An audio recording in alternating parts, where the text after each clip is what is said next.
I've been playing hockey since I was 6 years old.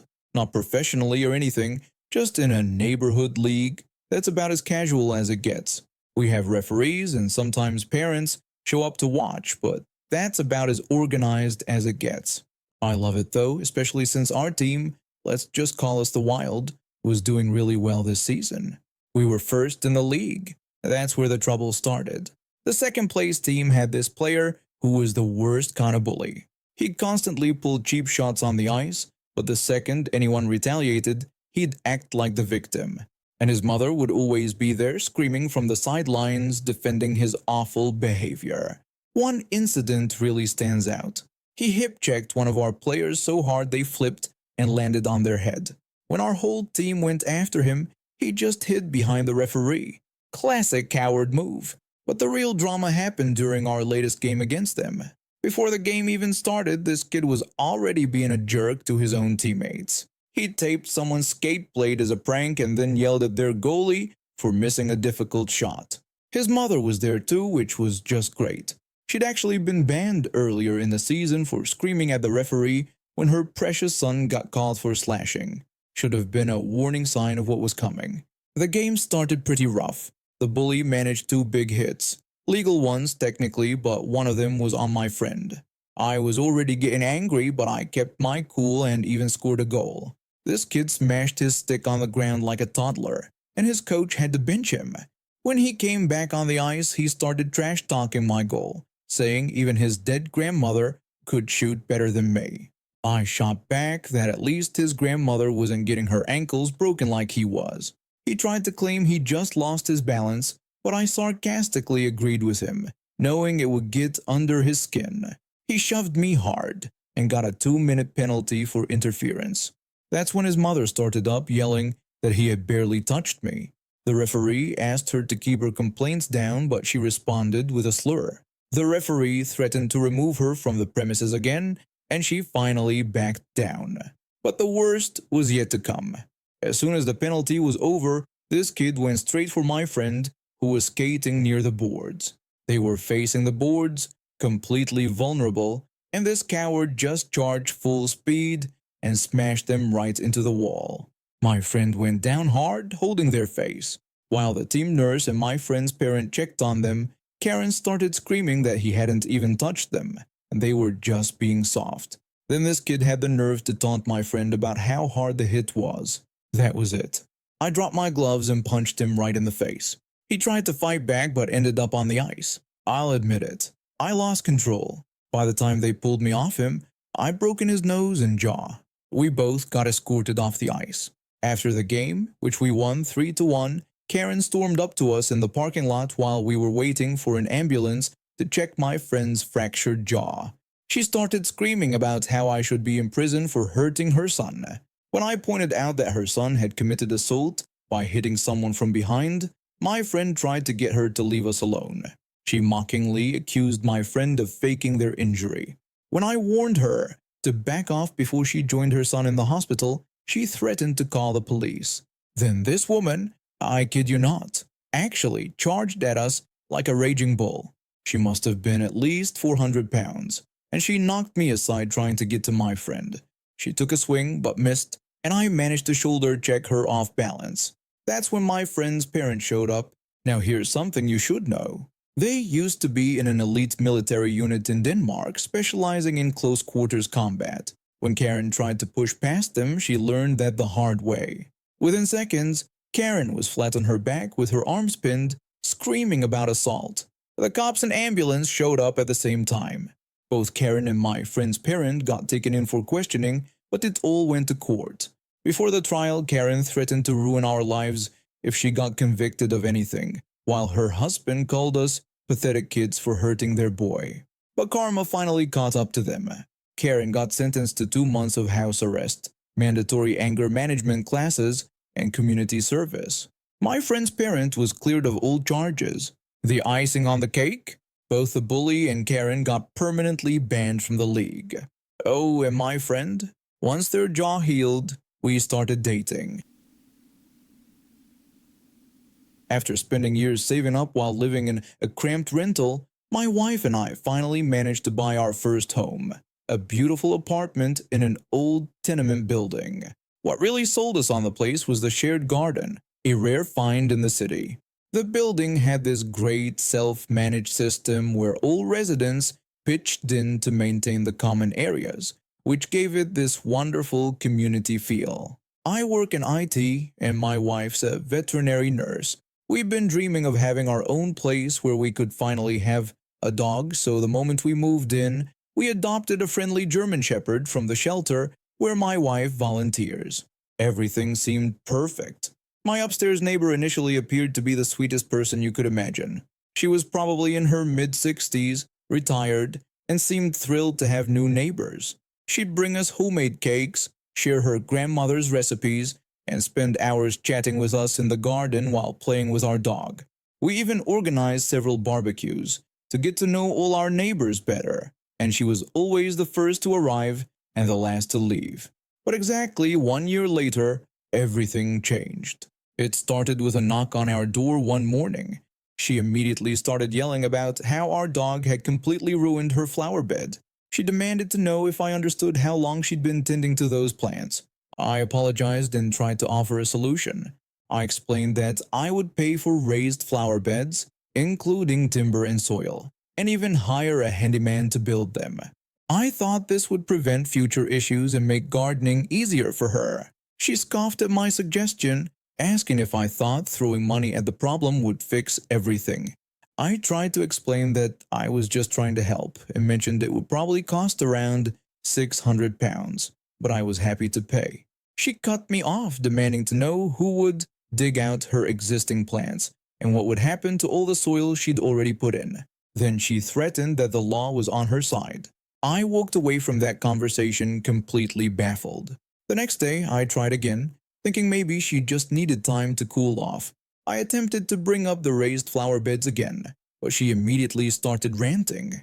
She sarcastically asked if I wanted to talk now, after what my monster had done to her garden.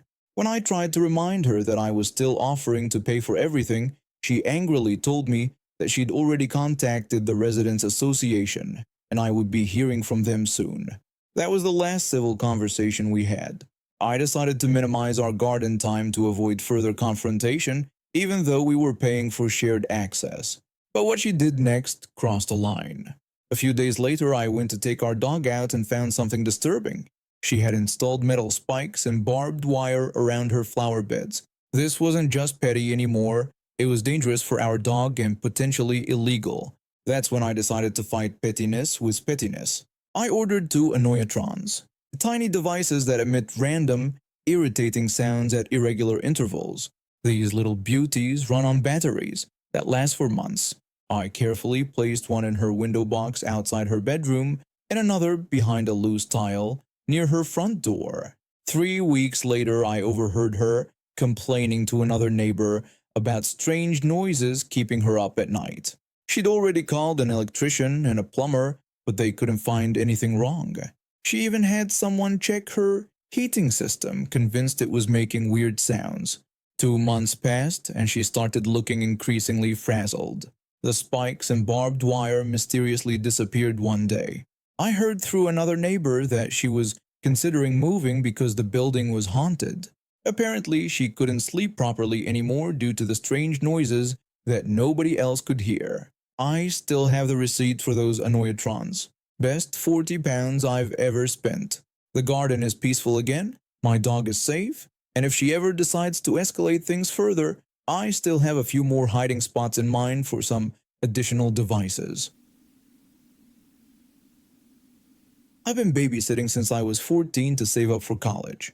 My mom suggested it since we live in an upper middle class neighborhood where lots of families need sitters. Most of my clients were great, paying me fairly and treating me with respect. Then I met her. It started when one of my regular clients recommended me to their neighbor. They said this woman was looking for someone reliable for her 2 kids, aged 6 and 8. The pay seemed decent, $15 per hour, and the schedule worked well with my school commitments. The first red flag appeared on day 1. After my shift, she handed me $40 for 5 hours of work. I politely reminded her of our agreed rate of $15 per hour, which should have totaled $75. She responded condescendingly, calling me sweetie and explaining that the advertised rate was just for show, and she always adjusted it based on performance. She claimed that since I hadn't done any cooking or cleaning that day, the lower amount was justified. I was stunned but didn't want to create drama. I figured I wouldn't come back, but then she guilted me about how her kids had already grown attached to me. Like an idiot, I agreed to continue. Things only got worse. She started leaving grocery lists with money that was always $20 to $30, short of what the items actually cost. When I brought this up, she told me to just cover the difference myself, claiming that since I ate snacks while I was there, it was only fair. I never touched their food, but she wouldn't listen. Then came the extra tasks. Vacuuming turned into deep cleaning. Helping with homework turned into reorganizing their study room. Each time she'd have some excuse about why these tasks were part of childcare. The breaking point came last week. I arrived to find her waiting with a bucket and sponge. She tried to sell it as a fun activity, claiming the kids would love to help me wash their cars. When I objected and reminded her that this wasn't part of our childcare agreement, she got defensive and insisted I was being difficult. She claimed it would be a learning experience for the kids. I looked over at the kids who were clearly uninterested playing their video games. I told her I was quitting and she needed to find someone else. Her face turned red as she exploded, saying I couldn't quit because she'd already scheduled her whole month. She even claimed I owed her 2 weeks' notice. When I pointed out this wasn't a corporate job and that she'd been consistently underpaying me, she became even more enraged. She started yelling about how generous she'd been and accused me of neglecting her children by being on my phone. She actually demanded $500 for emotional damages. I laughed and walked out. The next morning as I arrived at school, there she was, standing at the entrance with a huge sign reading, "Justice for Working Mothers. Bad babysitters must pay." She had somehow found my social media and learned where I went to school. She was making a scene, shouting accusations about how I had abandoned her children and supposedly stolen from her household by using their electricity for my phone charger. A small crowd of students had gathered, recording everything. School security approached her, but she refused to leave. She continued ranting about how I was teaching her children that commitments meant nothing, and kept demanding I pay her $500 or she'd take the story to the media. The police showed up within minutes. Turns out my principal had immediately called them when she started harassing students who tried to enter the school. She actually tried to grab my arm as I walked past, all while screaming about her rights as an employer. That's when it got really good. The police officer asked for proof of employment, tax forms, or any contract. Obviously, she had none. Then they found out she had been doing this to other babysitters too. Some of my former clients' parents were there for school drop-off and came forward with their own stories about her harassing teenage babysitters. She was arrested for harassment, disturbing the peace, and attempted assault for grabbing me. Her husband showed up during all this, and let's just say he wasn't happy. He started apologizing to everyone and revealed she had been spending their money on expensive shopping sprees while claiming it was going to household expenses like babysitting and groceries. She is now facing charges. Her husband filed for divorce and she's been banned from hiring from the local babysitting service. My mom says she saw moving trucks at their house last weekend. Good riddance. I've been living in this neighborhood for the past 15 years. As a retired police officer, I value peace and privacy above all else. That's exactly what I got until 3 months ago when the self-proclaimed healing guru moved in next door. When I was tending to my garden, this guy walks up to my fence wearing flowing white robes and more crystals than a chandelier store. He started telling me that my aura was deeply disturbed and that the negative energy surrounding my property was concerning. When I responded in confusion, he explained that he was a certified spiritual healer and energy worker, claiming he could sense the disrupted chi flowing through the entire neighborhood. I tried to be polite, even though every fiber of my being was telling me this guy was trouble. I politely thanked him for his concern but told him I was fine. He insisted I didn't understand, declaring that as an enlightened being, it was his duty to help cleanse this space. That should have been my first warning, but I just nodded and went back inside. A few nights later, I woke up to the smell of something burning. At first, I thought there was a fire, but when I went to investigate, I caught our enlightened neighbor climbing out of my living room window with a smoking bundle of sage in his hand. I demanded to know what the hell he thought he was doing.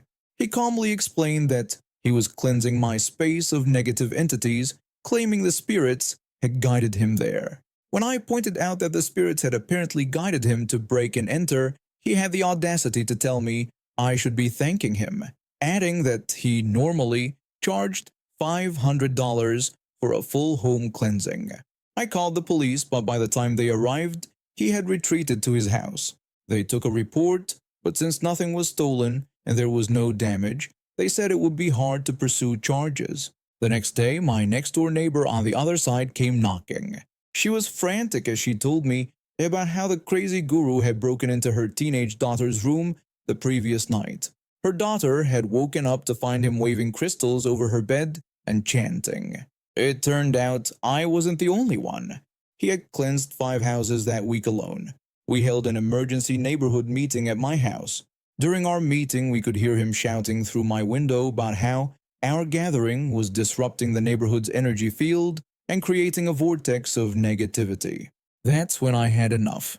As we sat there listening to his rants, an idea formed in my mind. I suggested to everyone that if he was so concerned about energy and cleansing, maybe we should help him purify his own space. My neighbors caught on quickly. We gathered every pungent, smoke-producing but legal item we could find. Sage, obviously, but also incense, essential oils, citronella candles, and even some specific stinky cheese. One neighbor who worked at a fish market contributed some overripe fish heads for the energy. For the next week, every time he left his house, we would cleanse his yard. We wafted sage smoke through his windows, sprinkled essential oils around his doorway, and left crystals everywhere, the cheap plastic kind you get at dollar stores. When he confronted us, we just smiled. I told him we were just returning the favor and that his space needed cleansing. We could feel it in our souls. He threatened to call the police, claiming harassment. I reminded him about his own nighttime break-ins, mentioning that I still had the police report and that my neighbors would love to file their reports too. We started wearing white robes and fake crystals while doing our cleansing rituals. Every time he tried to confront us, we'd just start chanting nonsense words and claiming we were following the spirit's guidance. After 2 weeks of constant energy cleansing, his house smelled like a bizarre combination of fish market, incense shop, and cheese factory. He finally got the message when he tried to sell the house, and potential buyers kept running away, gagging from the smell. One morning he approached me and finally admitted defeat, saying he would stop the cleansings. When I asked if he was sure, telling him the spirits were saying his house still had lingering negative energy, he angrily told me the spirits could go to hell. He moved out the following week. He's now realigning energies in another state. Before he left, I made sure to give him a parting gift, a plastic crystal and sage bundle from the dollar store, for protection on his journey. We still do monthly cleansing rituals in the neighborhood, but now it's more of a community barbecue where we joke about our former neighbor while burning sage in tiny amounts.